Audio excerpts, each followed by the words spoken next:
नमस्कार, मैं बलवंत कुमार पांडे मौजूद हूँ इस वक्त जनपद संत कबीरनगर के धनघटा तहसील क्षेत्र के ये गांव है मटौली। मटौली में हूँ।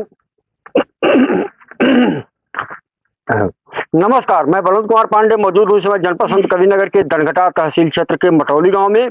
और आपको बता दें कि जहां उत्तर प्रदेश सरकार सरकारी भूमि से अवैध कब्जे को हटाने में जुटी हुई है, वहां ग्राम प्रधान प्रतिनिधि द्वारा अवैध रूप से देख सकते हैं कि बांस बल्ली लगा करके इस रास्ते को रोका जा रहा है।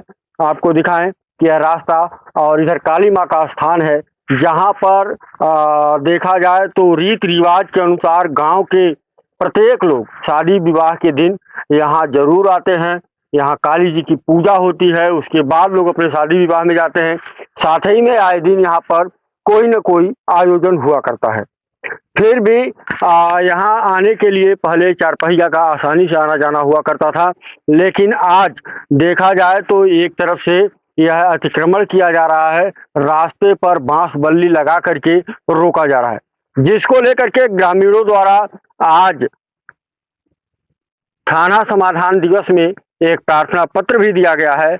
और यह रास्ते को खाली कराने के साथ साथ गांव में खाद गड्ढे खलिहान और गढ़ई पर जो भी अतिक्रमण किया गया है उसे हटाने के लिए मांग भी की गई है। एक चाचा है, इनसे पूछते हैं कि क्या है मामला। नमस्ते चाचा, क्या नाम पड़ी आपके? भालचंद। भालचंद। कहाँ घर पड़ी आपको? मटौली। मटौली में। ये कैसन का मामला बा? ऐसा था, काली जी का स्थान ये है तो आप देखते हैं।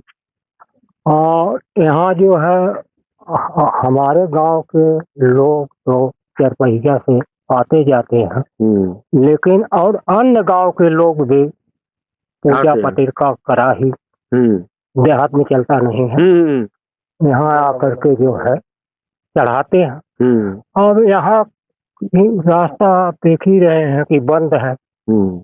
अब कैसे चारपहिया से बड़े आदमियों के घर के लोग आएंगे? ये घर में से नहीं निकलते तो पैदल आई। अरे शादी विवाह में सभी के घर चारपहिया आती है। हाँ, सबके घर आती है, लेकिन चारपहिया वहीं रुक करके आप काली जी का दर्शन करते हैं। और ये भूमि कैसी है? भूमि बंजर है। बंजर है, गढ़ही। आपसे जानकारी लेंगे। क्या नाम पड़ेगा आपका? हमारा नाम पड़ेगा श्री राम सिंह। क्या मामला है? पूरा मामला बताइए। एक ग्राम सभा मटौली के काली माँ का मंदिर है यहाँ, और मंदिर पर लोग काफी पूजा पाठ लोग करते हैं। यहाँ 103 नंबर ये गढ़ा है 7 बिस्सा, इसको लोग अवैध रूप से कब्जा कर रखे हैं।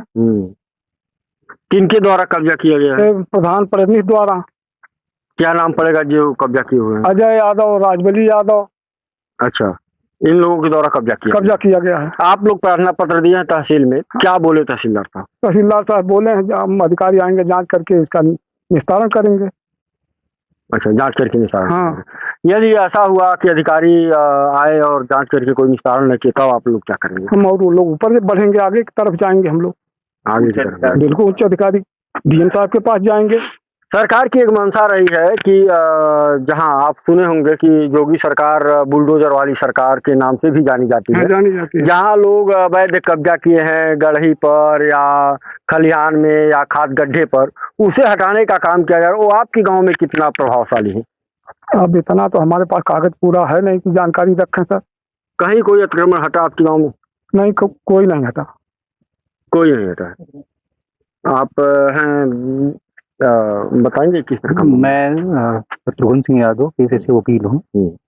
मैं बस ये कहना चाहता हूँ, जैसे आप देख रहे होंगे यहाँ पे ये बाधित किया गया अभी नया नया बांस गाड़ करके, और जैसा कि हमें बताया गया कि यहाँ पर ये गाटा संख्या 103 जो कि बंजर की जमीन है, गढ़ही है, 7 बिस्सा है, गढ़ही दर्ज है। तो हम बस ये माननीय न्यायालय से, सरकार से अपने उच्च अधिकारियों को अवगत कराना चाहते थे कि इसका निस्तारण किया जाए, जिसके उपलक्ष्य में हम लोग आज गए थे एसडीएम के पास।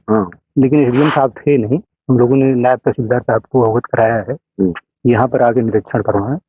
और हमारा बस कहना ये है कि ये जो रास्ता हमको दे दिया जाए, इस रास्ते पूरे गाँव के लोग, जैसा कि अभी आपने बताया कि अन्य गाँव के लोग भी यहाँ पर आते हैं धार्मिक कार्यों के लिए, तो आप खुद देख सकते हैं कि यहाँ पर कैसे कोई आ सकता है। तो ये सरासर दबंगई है। सीधे सीधे ये कहना है इनका कि हम आप कुछ भी कर लो, हम आपको रास्ता नहीं देंगे। अच्छा, आप मानवता पूर्वक अगर आप ये सोचें, क्या ये गांव वासियों के लिए, अन्य लोगों के लिए, या हम 4-5 परिवार वालों के लिए सही है? आप भी देखते होंगे समाज में हाँ इस तरह हाँ, की चीजें। तो ये तो जब रास्ता बंद हो जाएगा तो इस रास्ते से आना जाना तो बिल्कुल बंद हो जाएगा। तो हम चाहते हैं कि हम लोगों को निदान मिले और हम ठीक से अपना आवागमन कर सकें। गांव वाले यहाँ आते जाते रहते हैं, उनको भी सुविधा हो, बस यही हमारा मांग है। और भी आए यहाँ पे ग्रामीण और उनसे जानकारी लेते हैं कि क्या है पूरा मामला। हाँ, हम नरसिंह यादव ग्राम मटौली से बोल रहे हैं। यहाँ माँ काली के स्थान पर आने जाने के लिए काफी दिक्कत हो रही है। यहाँ का प्रतिनिधि, जो प्रधान प्रतिनिधि है, वो बहुत ही दबंग प्रकृति का आदमी है और वो स्वयं अपना मकान बंजर में बनाया है, अपने भाई का बंजर में बनाया है। उसके बावजूद भी यहाँ 7 विषय का रकबा है, कब्जा कर लिया है। ये रकबा किसका है? ये रकबा राजबली, ये जो कब्जा किए हैं राजबली। और नहीं, ये कब्जा तो राजबली द्वारा कब्जा किया नहीं, ये गया। नंबर तो बंजर की नंबर है, गड्ढा है, खाद गड्ढा। हाँ, खाद गड्ढा की गढ़ई है? नहीं, गढ़ई खाद, गढ़ई। हाँ, गढ़ई है। हाँ। उसके बावजूद भी देखिए भंडा लगा दिया गया है। हाँ। माँ काली के स्थान पर आने जाने के लिए भारी दिक्कत हो रही है। उसको यह नहीं पता है कि बाबा योगी आदित्यनाथ के सरकार चल रही है इस समय। गड्ढा मुक्त योजना बनाया गया है माँ काली के स्थान पर आने जाने के लिए रास्ता। उसको दिमाग में यह नहीं है कि बंजर की जमीन पर ये भंडा कहाँ लगाया जाता है। या तो बैनामे की जमीन पर लगा दिया जाए, हम नहीं जाने देंगे, लेकिन उसको यह तमीज नहीं है कि बंजर की जमीन पर भंडा लगा दिया है। अगर यह भंडा 2-3 दिन के अंदर नहीं हटाया गया तो हम लोग माँ काली के स्थान पर बैठ करके धरना प्रदर्शन करेंगे और यह पूरा जमीन खाली कराया जाए। वो 15 साल प्रधान है, उसके बावजूद ये करीब 400 घर का पुरवा है। कोई संस्था, सरकारी संस्था मटौली गांव में नहीं है। 10 घर के पुरवा वहां चला गया। यहाँ हमारे वहां टंकी बैठने का पूरा जगह था, आंगनबाड़ी बैठने का पूरा जगह था।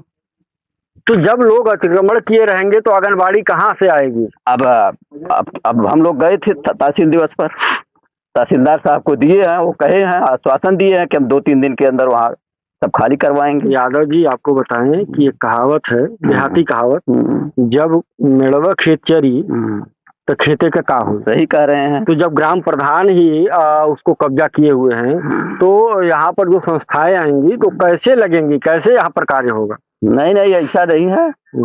वो अधिकारी ने हम लोगों को आश्वासन दिए हैं कि आप लोग घबराइए मत, बाबा जी की सरकार है, हम लोग वहाँ माता काली के स्थान पर जाने आने के लिए चरपहिया की व्यवस्था करेंगे और वहाँ और कोई मंदिर बनवाना है तो वहाँ बंजर में बनवाया जाए। अच्छा, हाँ, बिल्कुल सही। और भाई साहब हैं, इनसे थोड़ा सा बताइए क्या कहेंगे इस प्रकरण पे। हमारा नाम विजय कुमार यादव है और ये प्रधान प्रतिनिधि द्वारा जो है अतिक्रमण किया गया है। काली जी का मंदिर है, लोग पूजा पाठ करते हैं यहाँ, इसको हटाया जाए। हमारा ही गुजारिश है, निवेदन है कि इस अतिक्रमण को हटाया जाए। यादव जी, एक बात, यहाँ से मान लीजिए काली जी का मंदिर है और कितने घरों को रास्ता जाता होगा लगभग? यहाँ जो है मेन रास्ता माता साहब का है और पूजा पाठ करने के लिए जो है पूरे गांव के लोग आते हैं। अगर मान लीजिए प्रधान जी को तो रास्ता देना चाहिए, श्री अजय यादव जी को तो रास्ता देना चाहिए, रास्ता अवरुद्ध नहीं करना चाहिए उनको ना। तो खुद ही रास्ता जो है अवरुद्ध कर रहे हैं, अतिक्रमण कर रहे हैं, तो और लोग क्या करेंगे? देखा जाए गांव में लोगों में कहीं न कहीं आक्रोश भी व्याप्त है कि यदि ग्राम प्रधान द्वारा ही इस तरह का कार्य किया जा रहा है तो और लोगों का जो मंशा होगा वो क्या होगा गांव के प्रति। और गांव में यदि सरकारी भूमि छूटी हुई है तो उसको अनर्गल न समझें और न अपना समझ करके कब्जा करें, चूंकि वो भूमि पर सरकारी संस्थाएं अपना काम करती हैं।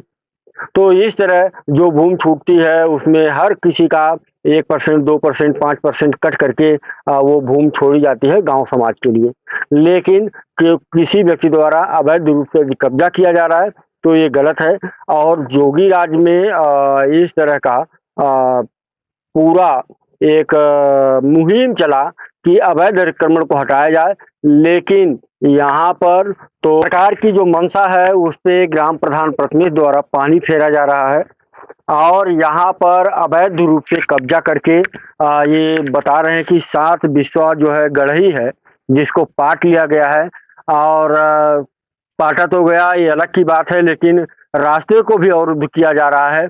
इसको लेकर के इनके द्वारा ग्राम प्रधान प्रतिनिधि के खिलाफ एक प्रार्थना पत्र दिया गया है थाना समाधान दिवस में कि अवैध कब्जे को हटाते हुए रास्ता को सुचारू रूप से शुरू कराने का कार्यक्रम किया जाए, जिसको लेकर के ग्रामीणों को आने जाने में भी सुविधा हो और जो अतिक्रमणकारी हैं, जो भूमाफिया हैं, उनके द्वारा जो कब्जा किया गया है उसको भी हटवाया जाए। क्या होता है इस पर, क्या कार्रवाई करती है धनघटा तहसील प्रशासन, क्या पुलिस प्रशासन इस पे कार्रवाई करता है, ये सब हम आपको दिखाते रहेंगे। फिलहाल बने रहिए हमारे साथ, तब तक के लिए नमस्कार।